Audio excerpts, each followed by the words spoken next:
வணக்கம். நான் உங்கள் அம்மா சமையல் மீனாட்சி. இன்றைக்கி பாருங்கள், 3 நிமிஷத்துலேருந்து 5 நிமிஷத்துக்குள்ளே ஒரு லஞ்ச் பாக்ஸ் மனு ரெடி பண்ண போகிறோம். என்ன ரைஸ் பண்ண போகிறோம் அப்படின்னாக்கா, காளான் ரைஸ் எப்படி பண்ணுறதுன்னு பார்க்கலாம் வாங்க.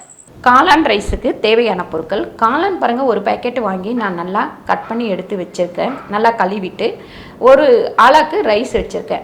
1 ஸ்பூன் நம்ம வெறும் மிளகாத்தூள் வச்சுக்கோம். கருவேப்பிலை தேவையான அளவு, சோம்பு ஒரு அரை ஸ்பூன், மஞ்சத்தூள் ஒரு 1/4 டீஸ்பூன், தனியாத்தூள் ஒரு அரை ஸ்பூன், கொத்தமல்லி தேவையான அளவு, எண்ணெய் தேவையான அளவு, உப்பு தேவையான அளவு. இப்போ காளான் ரைஸுக்கு நம்ம ஒரு 3 ஸ்பூன் அளவு எண்ணெய் போட்டுக்கலாம்.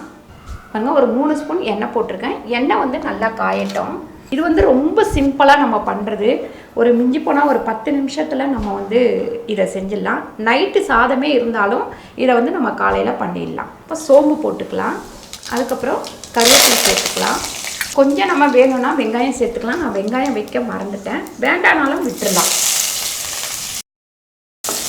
பண்ணி இதில் காளான் சேர்த்துக்கலாம்.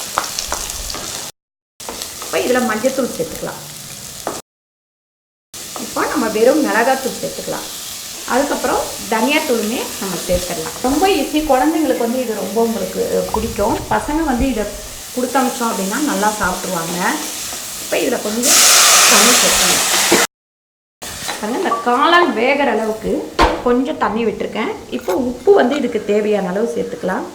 ஒரு அரை ஸ்பூன் உப்பு. நான் ரைஸில் உப்பு போடுறேன், அதனால் கம்மியாக உப்பு போட்டிருக்கேன். நீங்கள் ரைஸில் உப்பு போடல அப்படின்னா இன்னும் கொஞ்சம் கூட உப்பு போட்டுருக்கேங்க. இப்போ இதை மூடிடலாம்.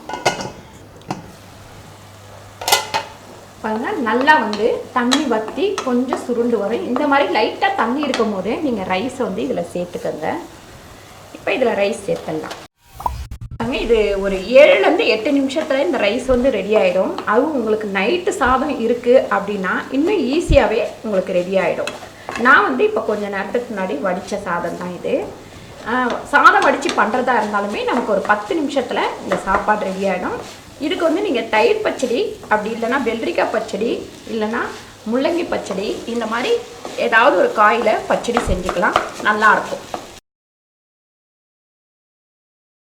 பாருங்கள், காளான் ரைஸ் ரெடி ஆயிடுச்சு. இப்போ இந்த கொத்தமல்லியை இதுக்கு மேலே நம்ம போட்டுக்கலாம். வாங்க, இப்போ நம்ம டிஃபன் பாக்ஸில் லஞ்சுக்கு கட்டிடலாம். இதுக்கு சைடிஷாக நம்ம ஒரு 2-3 வெள்ளரிக்காய் வச்சிடலாம். அதுக்கப்புறம் பார்த்திங்கன்னா கேரட் வச்சிடலாம். இந்த வீடியோ உங்களுக்கு பிடிச்சிருந்தா லைக் பண்ணுங்கள், ஷேர் பண்ணுங்கள், சப்ஸ்கிரைப் பண்ணுங்கள், ஃபேஸ்புக்கில் ஷேர் பண்ணுங்கள், மறக்காமல் கமெண்ட் பண்ணுங்கள். நன்றி, வணக்கம்.